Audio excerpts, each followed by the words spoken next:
kecuali Allah yang Maha Esa.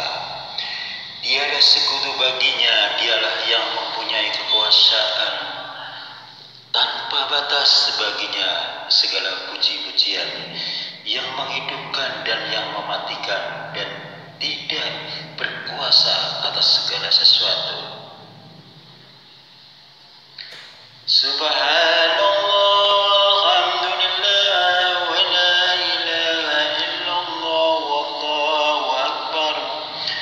Maha suci Allah, segala puji bagi Allah.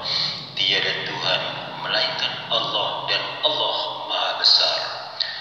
Rabbana ighfir lana wa tub 'alaina innaka antat tawwabur rahim. Tuhan kami, ampunilah kami dan maafkanlah kami. Sesungguhnya Engkau Maha menerima taubat, lagi Maha penyayang. Saudara pendengar yang berbahagia di seluruh tanah air Indonesia, di Jakarta, Jakarta Selatan dan sekitarnya, termasuk sahabat-sahabat YouTuber, sahabat media, serta para pemirsa, para pendengar, para penggemar setia di seluruh tanah air Indonesia dan di luar negeri sana, untuk seluruh sahabat-sahabatku, semoga senantiasa kita tetap dalam perlindungan Allah Subhanahu wa Ta'ala. Di sini saya pribadi Bung Jebri selaku pembawa acara Radio RS yang ada di channel SA dan mudah kembali untuk Anda dalam acara Tanya Jawab seputar dunia lain untuk Anda. Kali ini akan saya bacakan salah satu atensi yang bernama Indri yang ada di kota Semarang. Assalamualaikum Bung Jebri. Assalamualaikum Bung Jebri. Assalamualaikum Bung Jebri. Salam kenal, salam senggol. Mohon maaf sengaja saya blok salam 3 kali demi abdulnya dan demi kelancaran saya menyampaikan tutur kata kisah-kisah saya yang ada di atensi berikut. Pertama begini Bung Jebri. Pada 1 tahun yang lalu, waktu yang sudah cukup lama, saya memang pernah belajar tentang ilmu. Terus terang saya dari nol Bung Jebri. Karena saya orang awam, saya mengikuti apa katanya. Namun setelah saya belajar ilmu, ada puasa muti, terkadang saya suruh mandi ngerendam tengah malam. Setelah saya melakukan semuanya kurun waktu kurang lebih 41 hari, budi saya rasanya beda Bung Jebri. Seakan saya punya nyawa 1000 nyawa dalam tubuh saya. Yang membuat pertanyaan saya begini Bung Jebri, saya kan memang dari awal dari nol Bung Jebri ya, tentang hal-hal gitu saya baru mengalami kali ini. Yang saya pertanyakan begini Bung Jebri, yang pertama, setelah saya melakukan ritual-ritual tersebut, tubuh saya seakan memiliki nyawa 1000 nyawa. Itu yang membuat saya terjadi goncangan-goncangan jiwa saya Bung Jebri. Tapi saya berusaha sholat 5 waktu saya tegakkan Bung Jebri. Di situ saya bercampur aduk antara was-was, takut dan lain sebagainya Bung Jebri. Nah, 1 tahun bayangin aja Bung Jebri, cukup lama kan? Sampai-sampai saya tidak melanjutkan amalan-amalan yang diberikan oleh katakanlah seorang guru lah seperti itu Bung Jebri. Nah, disitulah saya selalu dimimpikan Bung Jebri dengan kata-kata Bung Jebri, "Hai manusia, teruskan kau merendam di sungai itu. Kenapa kau tidak melanjutkan praktek-praktek yang sebelumnya sudah lancar? Dihentikan. Datanglah di sungai itu." Di situ saya dimimpikan begitu terus Bung Jebri, saya semakin takut Bung Jebri, hingga saya tidak pernah tidur sendirian. Karena saya wanita, saya menjadi temenin saudara wanita juga. Saya benar-benar takut Bung Jepri. Yang membuat lebih takut lagi Bung Jepri, bila kau tidak meneruskan prakteknya yang ada di sungai tersebut, kau akan tahu akibatnya. Kau akan merasakan tubuh Anda sudah terkoyak 1000 macam makhluk yang ada di dalam tubuh Anda. Dikatakan demikian Bung Jepri, semakin saya takut Bung Jepri. Kenapa setiap mimpinya seperti itu Bung Jepri? Ya Allah, ya Allah, ya Allah. Akhirnya Bung Jepri, saya ceritanya ngobrol-ngobrol sama kawan lah yang orang-orang pengajian ya. Saya kan orang awam, kalau ketemu saya kan udah apal Bung Jepri ya, kemana-mana ya.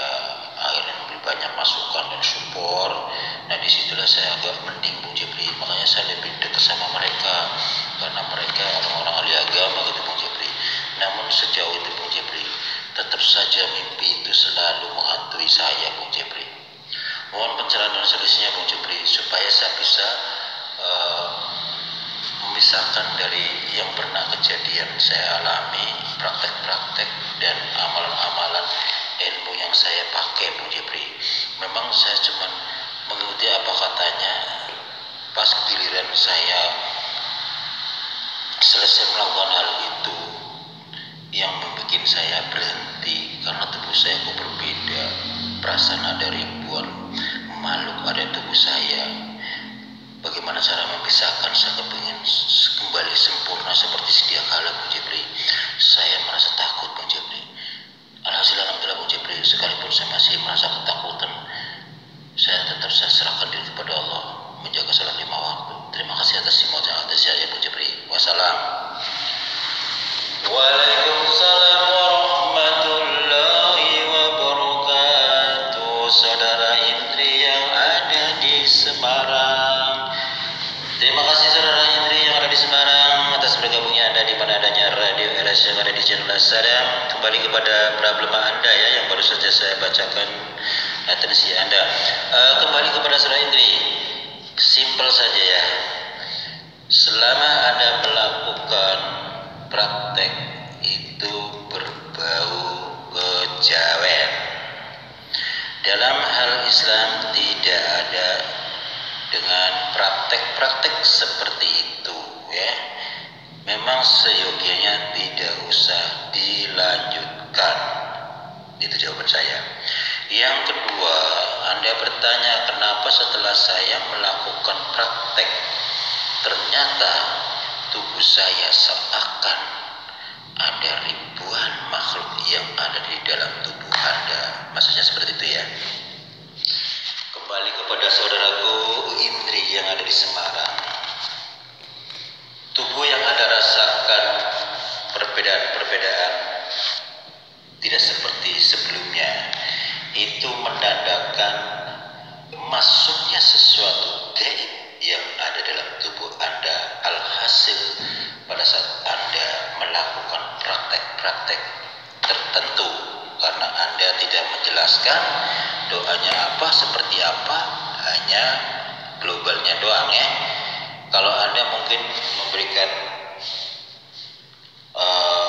masukan, artinya bacaan-bacaan apa yang Anda amalkan, baru nanti saya jabarkan apakah itu sesuai dengan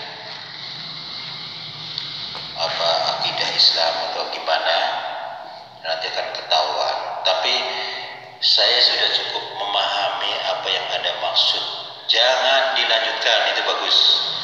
Anda tadi bertanya bagaimana caranya saya memisahkan antara mimpi-mimpi yang Anda dengan adanya Anda telah melakukan praktek-praktek merendam di dalam air tersebut. Lantas Anda mempunyai perubahan-perubahan dalam tubuh Anda, seakan memiliki ribuan makhluk yang ada di dalam tubuh Anda ya. Itu tidaklah maksud bangsa jin yang ada di lingkupnya, karena sesuai dengan niat Anda, tujuan Anda itu biasanya adalah sebagai kodamnya yang akan memandu Anda. Untuk kembali kepada saudara Indri, sebelumnya saya akan memberikan penjelasannya kepada Anda. Saya sering memberikan memberikan masukan-masukan kepada seluruh halayak yang terkait dengan adanya atensi. Jangan pernah bermain-main dengan kodam atau ilmu tanpa dasar, tanpa guru, ya. Kenapa saya katakan tanpa dasar? Dalam hal Islam ada satu kalimat, selama kita berpedoman Quran dan hadis, itu adalah tongkat kita, ya. Kita insya Allah tidak akan pernah sesat di dalamnya, ya. Apalagi tadi Anda mengatakan saya masih polos, masih belajar. Nah, itu membahayakan. Jadi memang bagus juga kalau Anda menyudahi untuk memisahkan hal tersebut. Seluruh makhluk-makhluk, ribuan makhluk yang ada di dalam tubuh Anda, ada jalan yang terbaik secara Islami, ya. Coba Anda perhatikan. Kalau Anda mau melakukan sendiri, barangkali kalau saya ada bisa langsung ruqyah sekali itu bisa. Kalau Anda ingin praktek langsung diperbolehkan, yang penting Anda dekatkan diri kepada Allah lebih istiqomah, ya. Perpanjangan zikir malam, ya, sesuai dengan panduan-panduan Islam yang ada. Jangan pernah melenceng dari ajaran Islam. Nauzubillah min dzalik. Nanti Anda akan merasakan sendiri. Itu yang pertama, langkah pertama dari ruqyah. Kalau Anda ingin melakukan sendiri, ambillah air matang, ya, secukupnya boleh. Anda tawasul di hadapan Allah, baca surat Yasin sebanyak 7 kali, ya, atau 7 hambal, dan surat Al-Kahfi 1 kali. Dilanjutkan surat Al-Kahfi di ayat 107 sampai 110 sebanyak 1013, dan ayat kursi masing-masing 13 kali, dengan surat Al-Fatihah juga 13 kali, dan diakhiri dengan surat Al-Jin ayat 1 sampai ayat 9 sebanyak 13 kali. Yang paling terakhir surat Al-Fatihah sampai Anas masing-masing 9 kali. Itu sebagai doa penutup. Nanti Anda tiupkan di air tersebut sebagai penghantar, ya. Ya Allah, izinkanlah, ya Allah, melalui doa dan melalui air doa ini mudah-mudahan bermanfaat untuk mengeluarkan seluruh makhluk-makhluk yang ada di dalam tubuh saya. Bersihkan, ya Allah, lindungilah hamba dan nyawa hamba seperti itu dalam tubuh hamba. Keluarkan seluruh makhluk apapun jenisnya dalam tubuh hamba. Keluarkan dan jauhkan dan bakar diri hamba. Jauhkan darah, jangan pernah kembali lagi, ya Allah. Ya Allah, jagalah diri hamba, keluarga hamba, dan harta hamba, seperti itu, ya. Insya Allah dengan Anda melalui itu, setelah diniatkan membaca la haula wala quwwata illa billahil aliyil azim, Anda tiupkan ke air, Anda minum, nanti sisakan airnya buat mandi, campuran air mandi, ya, dan termasuk disipratin ke seluruh lingkungan rumah Anda, baik luar maupun dalam, sambil membaca subhanallah walhamdulillah wa la ilaha illallah wallahu akbar. Dan kembali kepada surah Indri yang ada di Semarang. Mudah-mudahan Anda paham dan jelas atas pencerahan dan solusi dari saya. Dekatkan diri kepada Allah Subhanahu wa taala dan tetap teruskan pengajiannya. Anda bergabung dengan mereka, jangan pernah sendiri, dan jangan pernah Anda dengan mudah mencari sesuatu ilmu, katakan ilmu gitu, ya, tanpa dasar, apalagi dari nol Anda tidak paham adanya. Yang terpenting adalah belajarlah agama dengan baik, ya, dan perbanyak bertanya kepada seorang ustadz atau kiai, dan banyak mendengarkan ceramah dan banyak bertanya. Jangan pernah merasa bingung. Dimanapun kita berada, saudara-saudara kita banyak, nggak usah bingung, sehingga Anda tidak akan pernah melenceng dari hukum-hukum Islam yang ada, ya. Mudah-mudahan untuk saudara Indri saya bantu doanya jarak jauh, ya. Insya Allah Anda akan normal kembali. Dan jangan lupa, terhitung dari konten berikut ini akan diangkat di mana adanya channel Yasadam. Kurun waktu 1 minggu Anda ternyata tidak ada perubahan, dipersilakan Anda menghubungi saya kembali. Kalau memang saya dibutuhkan, memang itu penting, saya akan segera menghadirkan menemui Anda, karena sesuatu makhluk, ribuan makhluk yang ada dalam tubuh Anda memang harus secepatnya dikeluarkan, akan membahayakan Anda dan keluarganya, ya. Termasuk untuk masalah otak Anda akan membahayakan juga. Demikianlah saudara Indri yang ada di Semarang. Mudah-mudahan Anda puas atas pencerahan dan solusi dari saya. Mudah-mudahan Anda bersama keluarga tetap dalam lindungan Allah Subhanahu wa taala. Karena waktu sudah kami harus turun dari udara, insya Allah kita jumpa lagi besok di waktu yang sama dengan acara yang sama. Tanya jawab seputar dunia lain. Apabila ada salah-salah kata untuk seluruh para penggemar, para pendengar setia seputar lain Indonesia di Jakarta Selatan dan sekitarnya, dan sahabat-sahabat di luar di sana, terlebih pula semoga kita selalu dalam lindungan Allah Subhanahu Wa Taala. Karena waktu sudah kami harus turun dari udara, insya Allah kita jumpa lagi. Akhirnya kami tutup. Apabila ada salah-salah kata, saya pribadi mohon maaf. Wassalamualaikum warahmatullahi wabarakatuh. Ihdinas siratal mustaqim.